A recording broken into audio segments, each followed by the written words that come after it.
Hello everyone, welcome to my channel. और आज है कितना 17 अक्टूबर। और जो आज की हमारी क्लास के टॉपिक्स रहेंगे वो है यहाँ पे पर्पल रिवॉल्यूशन। इसके बारे में पढ़ेंगे कि भाई अभी न्यूज़ के अंदर इतना क्यों है। फोर्थ हेली इंडिया समिट हुआ था रिसेंटली जम्मू कश्मीर में, तो इसके बारे में भी देखेंगे। ग्लोबल हंगर इंडेक्स की जो अभी रिसेंटली रिपोर्ट आई है, उसके अंदर इंडिया का क्या पहले कौन सा पोजीशन थी और अब क्या है, क्या क्या चेंज हुए उसके अंदर, इसको देखेंगे। और international day of women, rural women, तो जो अभी रिसेंटली गया था, इसको पढ़ेंगे।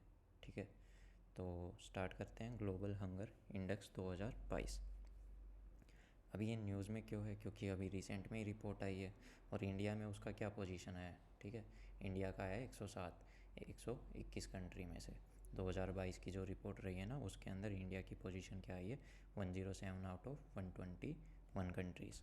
इंडिया की जो रैंक 2021 में थी वो रही थी 101, और जो अभी कितनी है 107। लेकिन उस टाइम पे कंट्रीज़ भी कितनी थी, 16 थी। और अभी कितनी है, अभी कंट्रीज़ होगी करीबन करीबन 121। मतलब क्या है, पाँच तो कंट्रीज़ बढ़ गई, और कंट्रीज़ तो पाँच बढ़ी, लेकिन हमारा रैंक कितना बढ़ गया, छः तो हमारा फिर उसके साथ में रैंक बढ़ गया। तो एक तरह से देखा जाए तो बहुत ख़राब परफॉर्म हम करते जा रहे हैं। और गवर्नमेंट क्या है, हमारी गवर्नमेंट इसको डिनाई करती रहती है कि जो इनकी रिपोर्टिंग है वो अच्छे से नहीं होती, बट फिर भी जो है सो है। अभी देखते हैं what is global hunger index, कि भाई ये है क्या। Global global hunger index is a tool comprehensively measuring and tracking hunger at a global, regional और नेशनल लेवल के ऊपर उसको क्या करता है, ये मेज़र करता है। और ये कि किन किन कंपोनेंट्स को इंडिकेट करता है, किन किन वैल्यूज़ के बेस पे जो ये रैंक निकाल के लाता है वो है, पहली तो अंडर न्यूरिशमेंट, कि उस देश के अंदर न्यूरिशमेंट कैसा है, कितने लोग अंडर न्यूरिश्ड हैं। चाइल्ड स्टंटिंग, ठीक है, चाइल्ड वास्टिंग, चाइल्ड मोर्टेलिटी, कि भाई कईयों की है ना भूखमरी के कारण जैसे कि हड्डियाँ टेढ़ी मेढ़ी हो जाती है ना, तो वो वाली अगर ऐसी सिचुएशंस हैं या नहीं, कितनी है, और पहले कितनी ज़्यादा थी या कमी हुई उस चीज़ के अंदर, तो सब की सब चीज़ों को देखा जाता है इसके अंदर। ग्लोबल हंगर इंडेक्स को कैलकुलेट किया जाता है 100 पॉइंट स्केल्स के ऊपर, कि भाई जो जीरो होगा, reflecting the severity of hunger, zero is the best score, कि भाई जिसका जितना कम स्कोर आएगा, मान लो ये जो रैंक आई है 107, अगर ये 7 रहती केवल तो ये काफ़ी अच्छी थी। मतलब जितना रैंक ज़्यादा बढ़ता रहेगा उतनी ज़्यादा कंडीशन ख़राब होती रहेगी। समझ ही गए होगे, ऐसा ही यूपीएससी के अंदर होता है, ऐसा ही नीट के अंदर। जितनी लंबी लंबी रैंक्स आती हैं उतना आपका फ्यूचर खड्डे में जाता है। तो समझ जाओ कितनी ज़्यादा ज़रूरी है रैंक सुधारना। Global hunger index is prepared by European NGOs of concern world wide and wealth hunger life, इनके द्वारा इसको प्रिपेयर किया जाता है। Global hunger index is annual report, साल में एक बार आती है, जो कि डेटा उठाती है करीबन पिछले 5 साल का।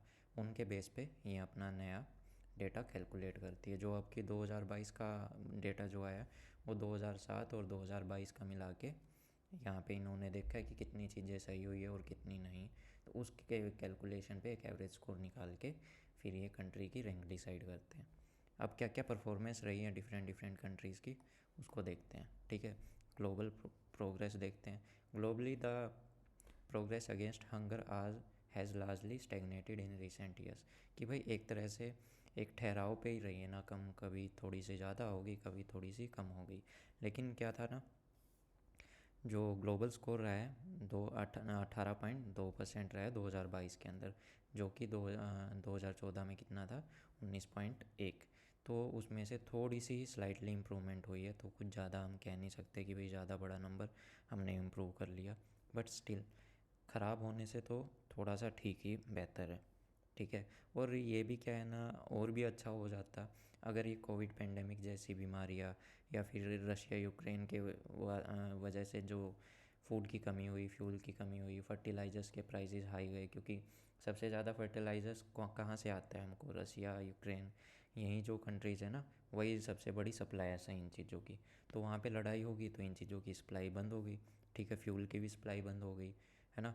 तो उस चीज़ से इन चीज़ों की मार्केट के अंदर कमी आ गई, और मार्केट के अंदर कमी तो उस चीज़ की डिमांड ज़्यादा, और डिमांड ज़्यादा तो सीधी सी बात है महंगाई में फिर बढ़ोतरी आनी स्टार्ट हो जाती है, और इन चीज़ों का रेट है ना फिर बढ़ता ही गया। As per the index there are 44 countries that have currently serious और अलार्मिंग हंगर लेवल्स, कि भाई 44 कंट्रीज़ ऐसी है जहाँ के जो रेट्स हैं वो काफ़ी भयानक होते जा रहे हैं। ठीक है, बिल्कुल अलार्मिंग रेट पे है कि उनको जल्द से जल्द सही किया जाए, वरना वहाँ पे और बड़ी बर्बादी आ जाएगी। कि भाई 2030 तक आते आते इसमें 46 कंट्री और इसी सिचुएशन पे आ सकती हैं। टॉप और वर्स्ट परफॉर्मेंस कौन कौन सी है, किसने सबसे अच्छा परफॉर्म किया और किसने सबसे घटिया परफॉर्म किया, तो उनके बारे में देखते हैं। टॉप के अंदर कौन सी है, ये कंट्रीज़ हैं। ठीक है, जो बेलारूस होगी, बोस्निया होगी, हेर्जिगोविना, चिली, चाइना, क्रोएशिया, ये ऐसी 5 कंट्री है जिन्होंने सबसे अच्छा परफॉर्म किया। और आई थिंक चाइना ने कितना किया था, 7th पोजीशन पे है या फिर 5th पोजीशन के अंदर, आई डोंट नो, ध्यान नहीं अभी मुझे, देखते हैं अभी आएगा। ये रहा, <5। ठीक है, तो काफ़ी अच्छा परफॉर्म किया है चाइना ने, जो अभी रिसेंट की जो रिपोर्ट आई ना 2022 वाली, इसके अंदर सबसे ख़राब परफॉर्म करने वाली कौन सी थी, उसके अंदर Chad, Democratic Republic of Congo, Madagascar, Central African Republic और यमन, ये वो कंट्रीज़ थी जिन्होंने सबसे घटिया परफॉर्म किया है। तो ऐसा तो नहीं होना चाहिए था, बट क्या कर सकते हैं। ठीक है, जस्ट ए मिनट।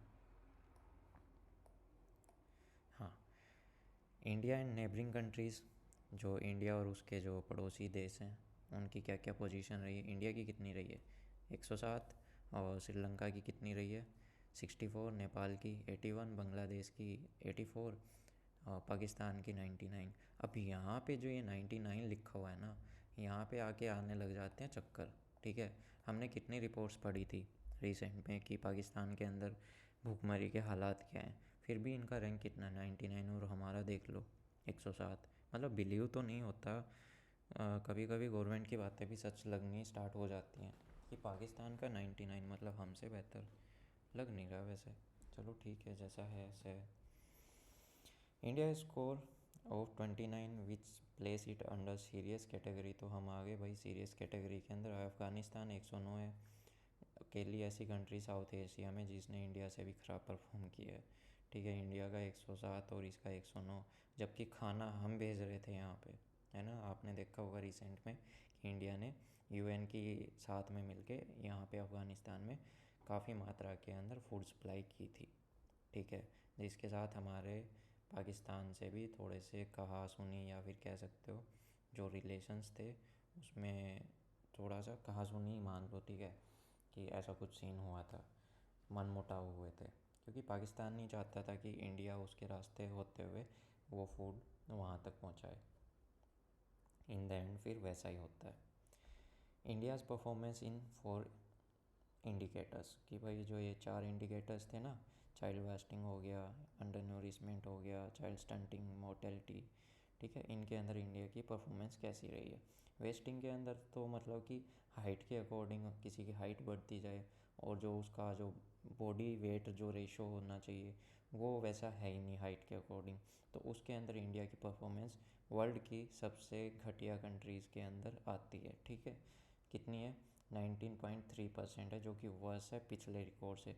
2014 के अंदर काफ़ी अच्छा था, ठीक है, कह सकते हैं 15.1 था, 2000 के अंदर 17.15 था। मतलब 2000 के बाद से हमने अच्छी इम्प्रूवमेंट करी 2014 में।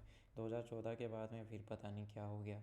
ठीक है, फिर हम पहुंच गए 19.3 की, मतलब गवर्नमेंट अपना 2014 के बाद में इस पर ध्यान देना कम कर दिया ऐसा लग रहा है।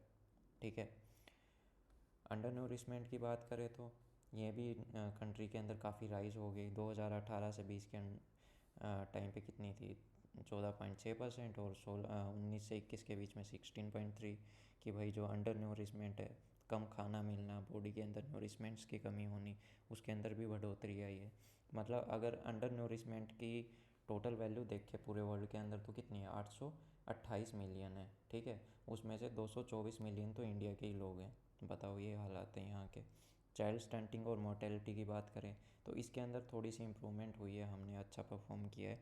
चाइल्ड स्टंटिंग की बात करें, लो हाइट फॉर एज, कि भाई मतलब एज तो आपकी बढ़ती जा रही है लेकिन जो आपकी हाइट है ना वो इंक्रीज़ नहीं हो रही, तो उसके अंदर भी थोड़ा बहुत हमने स्लाइटली काफ़ी अच्छा परफॉर्म किया, मतलब पहले कितनी थी 13.7, अभी कितनी 13.5 की कमी तो आई है, लेकिन अच्छी बात है ना, बढ़नी नहीं चाहिए, भले ही थोड़ी कमी आए, कंट्रोल में चीज़ें रहनी चाहिए।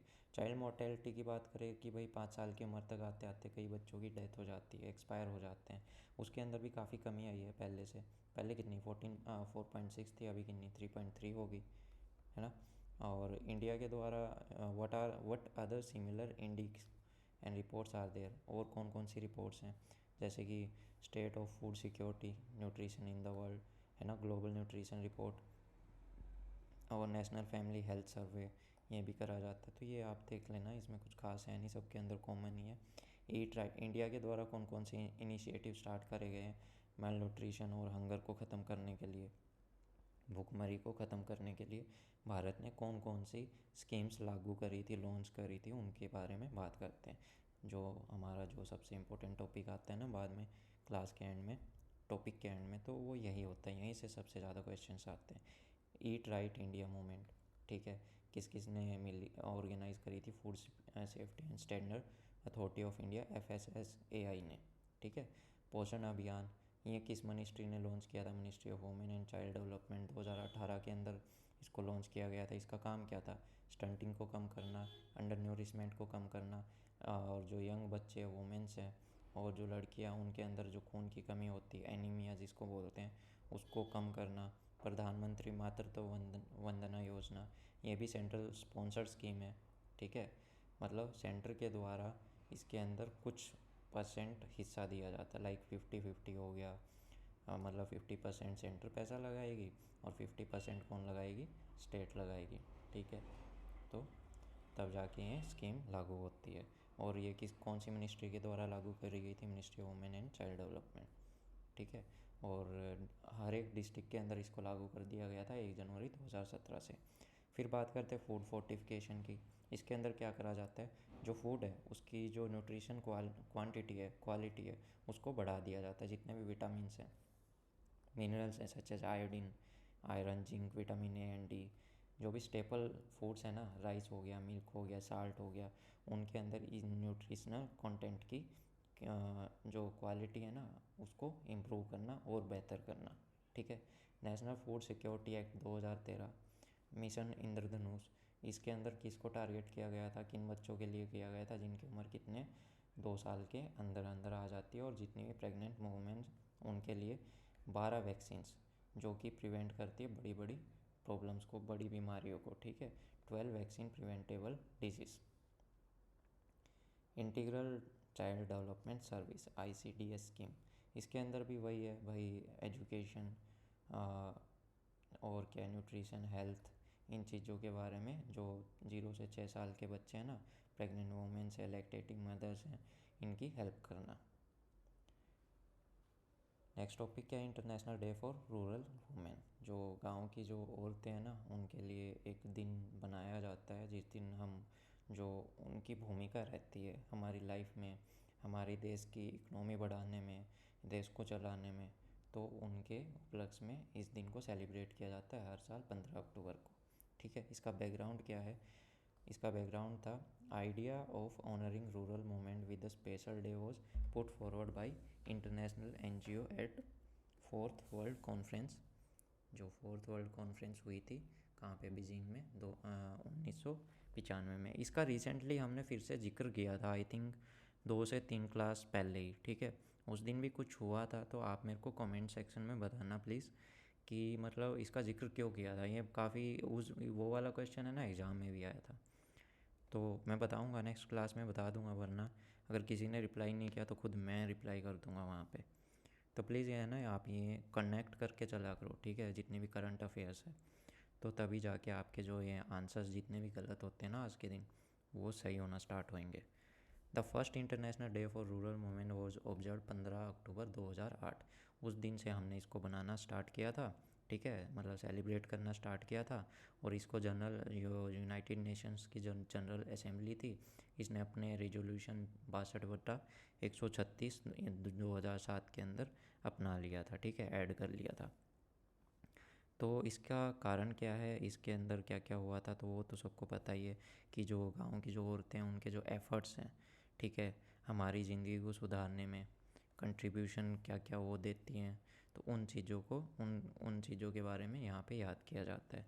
अब की बार का थीम क्या था? रूरल वुमेन की for world free from hunger and poverty.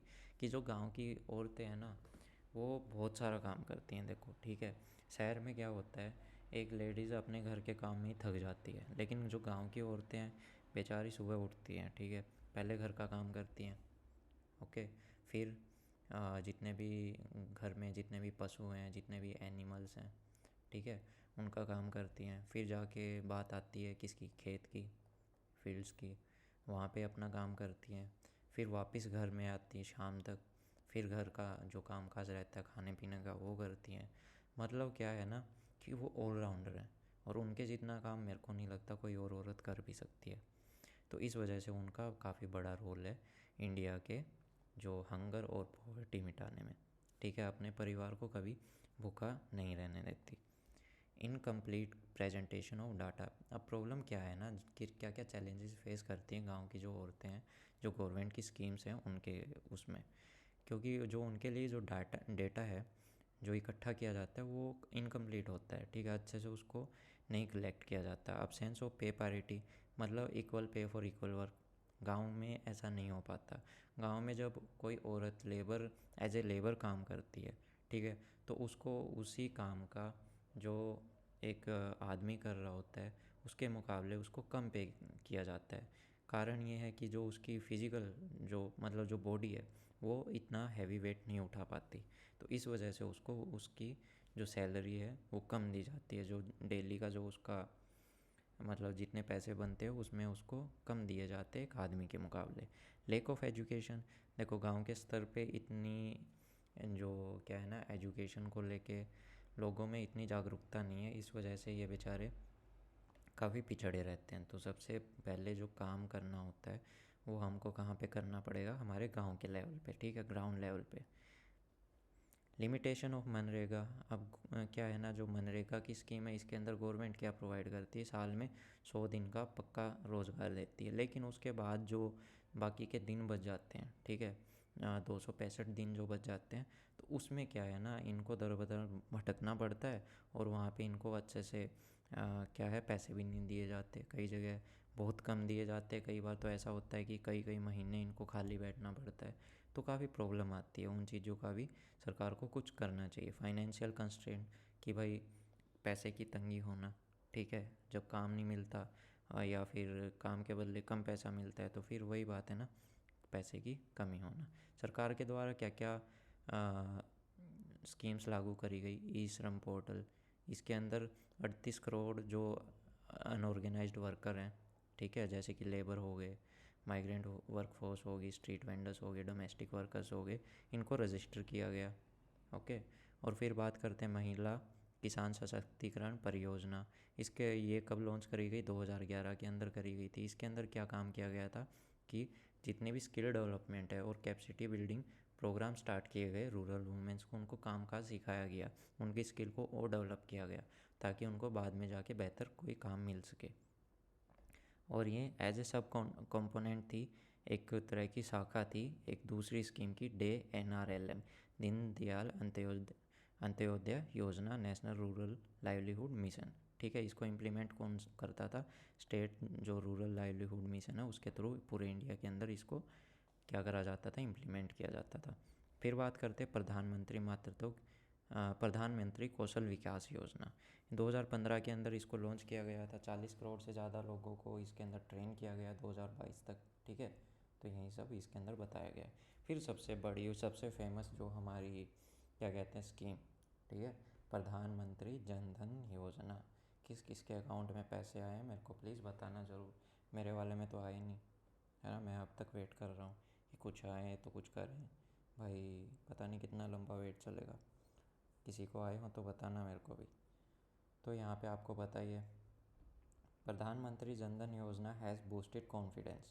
हाँ, कॉन्फिडेंस तो काफ़ी बूस्ट किया था, ठीक है। Rural women's participating in economic activities. Jan Dhan campaign has ensured access to financial services like banking, saving, deposit accounts, remittance, credit, insurance, pension and in a affordable manner to rural women. देखो इस योजना का है ना एक सबसे बड़ा बेनिफिट ये हुआ था, इसके थ्रू है ना गांव के काफ़ी लोग थे ना, उन्होंने अपने क्या है बैंक्स के अंदर अपने बैंक अकाउंट खोल लिए थे, ठीक है। तो मतलब काफ़ी अकाउंट, देखो मेरी राइटिंग बहुत ख़राब है तो जज मत करना, मैं लिखूँगा ही नहीं। तो चलो ठीक है, और इनिशिएटिव की बात करते हैं, प्रधानमंत्री मातृत्व योजना और प्रधानमंत्री गरीब कल्याण अन्न योजना, ये भी गवर्नमेंट के द्वारा चलाई गई थी। तो प्लीज़ आप है ना इनके बारे में थोड़ा थोड़ा पढ़ते रहा करो, ये है ना इनके ऊपर काफ़ी क्वेश्चन आते हैं, सब स्कीम्स एक दूसरे के साथ को रिलेट करती हैं। अब बात करते हैं फोर्थ हेली इंडिया समिट, जो कि 2022 के अंदर अभी रिसेंटली हुआ था। कहाँ पे हुआ था? श्रीनगर जम्मू के अंदर। अरे भाई हाँ ठीक है, श्रीनगर के अंदर हुआ था, जम्मू कश्मीर में 10 अक्टूबर को। इसका थीम क्या था? Widening regional connectivity radar for last mile connectivity, कि भाई जो जहाँ पे कोई नहीं जा सकता वहाँ पे हमारे हेलीकॉप्टर जा सकते हैं। रिसेंटली जो मिनिस्ट्री ऑफ सिविल एविएशन है, सिविल एविएशन मतलब देखो एवियन का मतलब क्या होता है? AVIAN, जो उड़ने वाले पक्षी होते हैं, ठीक है। तो एविएशन जहाँ पे उड़ने की चीज़ों के बारे में बात किया जाए। सिविल एविएशन मतलब हमारे जितने भी हेलीकॉप्टर्स राइड होती हैं या फिर जितने भी पैसेंजर प्लेन्स होते हैं, है ना, एरोप्लेन हो गया, तो ये सब के सब किसके अंडर में आते हैं? सिविल एविएशन मिनिस्ट्री के अंडर में आते हैं, ठीक है। उन्होंने फोर्थ हेली इंडिया समिट 2022 अभी इनोग्रेट किया था। कहाँ पे? जो union territory of Jammu and Kashmir, ठीक है, यूनियन टेरिटरी। किसी को अभी भी लग रहा हो ना स्टेट है तो प्लीज़ ध्यान से, ठीक है। इसका थीम मैंने बता ही दिया, helicopter for last mile connectivity. अब क्या था ना, इसका समिट क्या था अभी रिसेंट का, अभी ये इसके अंदर क्या क्या बातें हुई थी कि भाई जो सिविल एविएशन सेक्टर के अंदर जो हमने अचीवमेंट अभी मतलब करी है ना इंडिया के अंदर, कि भाई 1947 से 2014 तक हमारे पास कितने एयरपोर्ट्स थे? केवल 74 एयरपोर्ट्स थे, लेकिन अब उनकी संख्या कितनी होगी? 141, 67, और जो लास्ट के 7 साल थे ना उसके अंदर ऐड करे गए थे, ठीक है। और जो जम्मू और श्रीनगर का जो प्रेजेंट टर्मिनल है, इसको भी अभी एक्सपेंड करने की बातें हो रही हैं कि इसको भी 3 गुना और बढ़ाया जाएगा, ठीक है। Announced to develop fractional ownership model and HEMS helicopter emergency medical service, कि भाई इन चीज़ों को भी हम स्टार्ट कराएंगे। फ्रैक्शनल ओनरशिप मॉडल क्या है? एक नॉन शेड्यूल फ्लाइट्स होंगी, ऑपरेशंस होंगे जो कि इमरजेंसी सिचुएशंस के अंदर यूज़ होंगे, ठीक है। एम्स जो प्रोजेक्ट है इसको क्या बोला जाता है? संजीवनी प्रोजेक्ट। इसके अंडर में क्या होगा? जो एम्स ऋषिकेश है वहाँ पे एक हेलीकॉप्टर प्रोवाइडेड डिप्लॉय रहेगा, जो किसी भी इमरजेंसी के अंदर जो 150 किलोमीटर का रेडियस है वहाँ पे किसी भी पेशेंट को ले जा सकता है, ला सकता है, या फिर कोई मेडिकल इमरजेंसी से रिलेटेड आ जा सकता है, ठीक है। अभी सिनारियो क्या है इंडिया के अंदर, सिविल एविएशन सेक्टर का कितनी प्रोग्रेस करी है कितनी नहीं, तो वो देखेंगे। तो सबसे पहली बात तो हेलीकॉप्टर्स को मल्टीपल रोल्स के अंदर यूज़ किया जाता है, जैसे कि अर्बन कनेक्टिविटी, है ना, और इमरजेंसी मेडिकल सर्विसेज के अंदर भी, डिज़ास्टर मैनेजमेंट के अंदर भी, जहाँ पे कई बार बाढ़ आ जाती है तो लोग घरों की छतों से हम उनको क्या एयरलिफ्ट करते हैं, या फिर कई कई जगह पे हम खाना भिजवाते हैं जहाँ पे पॉसिबल नहीं हो पाता, ठीक है। और इन फ्यूचर इसको एयर टैक्सी की तरह भी ऑपरेट किया जाए, अभी भी किया जाता है कई जगह पे एयर कार्गो सर्विस जो अभी भी लागू हैं, ठीक है। सिग्निफिकेंस क्या है? इंडिया अभी currently 7th largest civil aviation market है पूरे वर्ल्ड का, जो कि आने वाले टाइम में तीसरे नंबर पे आ जाएगा, ठीक है। इंडिया को हम ओवरटेक करने वाले, इंडिया सॉरी चाइना और यूएस को हम अगले कुछ साल के अंदर, बाई मतलब अगले 10 साल के अंदर ओवरटेक कर लेंगे इस चीज़ के अंदर। ये किसके अकॉर्डिंग है? किसने ये बताया है? किसने ये रिपोर्ट दी है? International air transport association IATA, ठीक है। फिशल ये ईयर 2022, जो 2022 का जो ईयर है इसके अंदर क्या था? जो डोमेस्टिक ट्रैफिक है, पैसेंजर्स हैं जिन्होंने ट्रैवल किया एयरपोर्ट से मतलब हवाई जहाज़ से, तो उनकी संख्या कितनी रही? 166.8 मिलियन, जो कि 58% ज़्यादा थी पिछले टाइम से। और जो इंटरनेशनल पैसेंजर्स यहाँ पे आए हैं, जो हम इंडिया से होते हुए गए हैं या फिर इंडिया में आए हैं या फिर इंडिया से गए हैं, तो उनकी संख्या में भी कितना हो गया? 22.1 मिलियन, मतलब पहले से 118% ज़्यादा। अपॉर्चुनिटी देखी जाए तो अभी क्या है कि इंडिया के अंदर आप फॉरेन डायरेक्ट इन्वेस्टमेंट भी कर सकते हो और under automatic route for ground handling service and maintenance repair and overall services के अंदर MRO, जिसको शॉर्ट फॉर्म में MRO बोला जाता है। मतलब जितने भी प्लेन्स हेलीकॉप्टर्स हैं उनकी सर्विसिंग कर सकते हो आप, ठीक है, उनके मेंटेनेंस वगैरह में अपना इन्वेस्टमेंट कर सकते हो। स्कोप ऑफ ग्रोथ, MRO जो सेक्टर है वो फ़िलहाल कितना है, 900 मिलियन US डॉलर, ठीक है, जो कि आगे जाके 2025 तक कितना हो जाएगा, सोचा जा रहा है कि करीबन 4.33 बिलियन तक पहुंच जाएगा, ठीक है, at a CAGR of about 14.6 15 14 to 15%। CAGR क्या है, compound annual, COMPO, compound annual, अरे भाई, ग्रोथ रेट, ठीक है भाई, बहुत गंदी राइटिंग है, मिटवा दो इसको, नहीं चाहिए हमको, ठीक है। हाँ, तो अभी बात करते हैं द नेशंस एयरप्लेन फ्लीट। जो अभी क्या है ना, जितने भी हमारे पास एयरप्लेन्स हैं इंडिया के अंदर अभी, तो उनका साइज़ भी अप्रोक्सीमेटली कितना हो जाएगा, 2038 तक, 2038 तक 2500 एयरप्लेन्स। कनेक्टिंग न्यू एयरपोर्ट्स, जो उड़ान स्कीम के तहत है ना, हम कितने 100 एयरपोर्ट्स को डेवलप कर लेंगे 2024 तक, और उनको आपस में क्या कर लेंगे, कनेक्ट कर लेंगे एक दूसरे से। हेली सेवा पोर्टल सरकार के द्वारा नए नए ये इनिशिएटिव चलाए गए थे। हेली दिशा, इसके अंदर क्या था कि जो guidance material on helicopter operation for state administration has been distributed to 780 district. It contain all regulation and issue related to helicopter size, weight, operation etcetera would be distributed to awareness about them is created in district administration across the country. Helicopter accelerator cell, और क्या था, उड़े देश का आम नागरिक, कितने आम नागरिक उड़े हैं प्लीज़ बताइएगा, है ना, किसने लॉन्च किया था इसको, मिनिस्ट्री ऑफ सिविल एविएशन 2016 के द्वारा इसको लॉन्च किया था। कृषि उड़ान 2.0 scheme, it lays out the vision of improving value realisation through better integration and optimisation of agri harvesting and air transportation contributing to agri value chain sustainability resilience under different and dynamic condition। मतलब simple सी बात है कि भाई जो किसान उड़ान, ठीक है, किसान मतलब कि जो किसान की जो उपज होती है, कई बार क्या है ना कि कुछ चीज़ें ऐसी होती है, फ्रूट्स हो गए, वेजिटेबल्स हो गए, वो अगर लंबे रास्ते पे हमको लेके जाना है बाई व्हीकल्स हो गया तो ख़राब हो जाते हैं। उनको अगर आपको बड़े मार्केट्स से कनेक्ट करना है तो हमारे पास क्या ऑप्शन है, फिर प्लेन्स का ऑप्शन है, ठीक है, प्लेन्स हो गया, हेलीकॉप्टर्स हो गया, हेलीकॉप्टर्स तो नहीं, प्लेन्स के थ्रू उनको बड़े मार्केट्स में इंट्रोड्यूस करना है, इवन इंटरनेशनल मार्केट में। तो किस स्कीम के थ्रू होगा, उड़ान, कृषि उड़ान स्कीम के द्वारा। अब बात करते हैं purple revolution in JNK, Jammu and Kashmir के अंदर, ठीक है। तो recently union state minister for science and technology, उन्होंने क्या, पर्पल रेवोल्यूशन जो ऑफ़र है उसको और अट्रैक्टिव बना दिया, किसके लिए, स्टार्टअप एवेन्यू, जितने भी नए नए स्टार्टअप्स हैं उनके लिए। The ministry of science and technology initiated public purple revolution, कौन सी, साइंस एंड टेक्नोलॉजी मिनिस्ट्री ने, और इसको क्या बोला जाएगा, लेवेंडर रिवोल्यूशन इन 2016 के अंदर इसको स्टार्ट किया गया था through the aroma mission in council scientific and industrial research. What is purple revolution, purple revolution है क्या, ठीक है, ये जो दिख रहे हैं ना पर्पल, लेवेंडर, ठीक है, तो इनकी खेती करना, इसी को भी पर्पल रिवोल्यूशन बोलते हैं।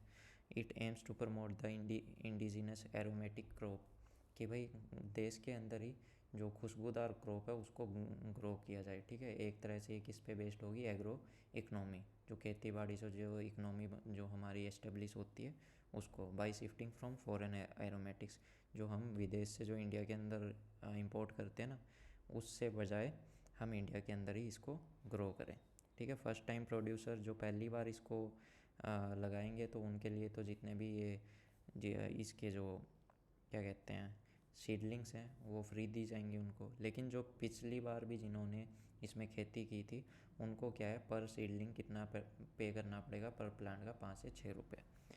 CSIR aroma Indian institutes of integrative medicine IIIM, इसका इनिशिएटिव जो अभी बिगिन हुआ है, जिसके अंदर क्या है, कल्टीवेशन स्टार्ट हुआ है, कहाँ पे, Ramban district of Jammu and Kashmir.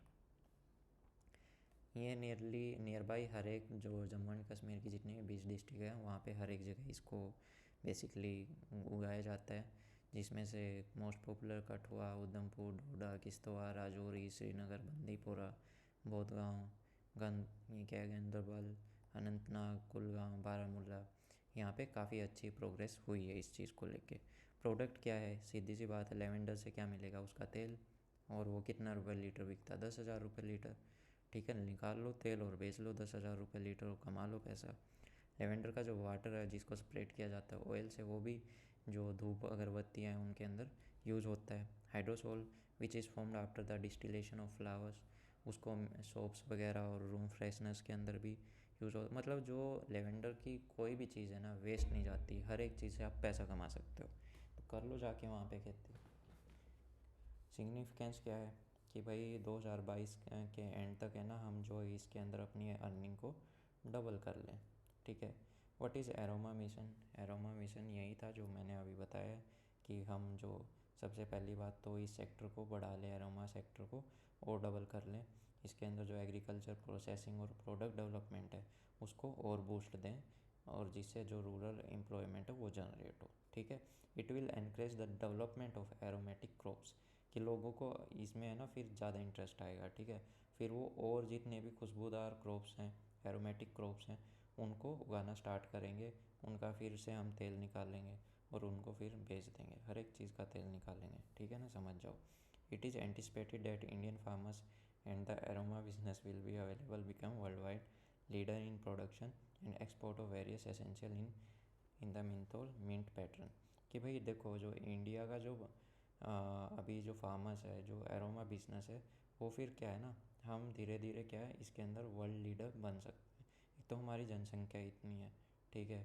हम चाहे तो हर एक चीज़ में लीडर बन सकते हैं। फ़िलहाल इसको 6,000 हेक्टेयर जो लैंड है उसके अंदर स्टार्ट किया जा रखा है। ठीक है। उसके अंदर इसका कल्टीवेशन हो रखा है, जो कि 40 aspirational district across the country during phase 1 के टाइम पे। और फ़ेज़ 2 के अंदर क्या काम किया जा रहा है, CSIR के द्वारा 44,000 एम्प्लॉयज़ को ट्रेन किया जा रहा है। ठीक है। और जिसके अंदर 45,000 स्किल्ड ह्यूमन रिसोर्स होगा और जो कि 75,000 फार्मिंग फैमिलीज़ को हेल्प करेगा। तो ये थी आज की हमारी क्लास, जो कि हो गई पूरी। कैसी लगी प्लीज़ मेरे को सजेस्ट कीजिएगा। रिव्यूज़ अपने दे सकते हो कमेंट सेक्शन के अंदर। कोई इशू हो तो मैं इसको आप क्या कर सकते हो, कांटेक्ट कर सकते हो। कहाँ पे? टेलीग्राम पे भी, और कमेंट सेक्शन में भी मैं रिप्लाई कर देता हूँ। तो कोई दिक्कत नहीं है। वीडियो अच्छी लगी हो तो लाइक कीजिएगा, सब्सक्राइब कीजिएगा। ठीक है।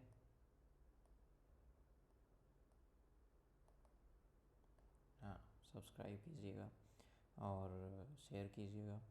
तो ठीक है, आज की यही थी क्लास। 17 अक्टूबर का जो करंट अफेयर है वो हो गया हमारा कंप्लीट। देखो एक दिन के अंदर 3 से 4 यही होती हैं, करंट अफेयर्स होती हैं। बाकी सब एक दूसरे के साथ रिपीट करती रहती है, तो कोई मतलब नहीं है बार बार रिपीट करने का। आप है ना एक बार अच्छे से पढ़ो, बात ख़त्म। इसकी PDF आपको टेलीग्राम पेज पे मिल जाएगी, तो कोई दिक्कत नहीं है। काफ़ी साफ़ सुथरी मिलेगी, ये लाइनें वाइनें नहीं मिलेंगी। ठीक है, डोंट वरी। तो ये थी फिर आज की class. Thank you, have a nice day.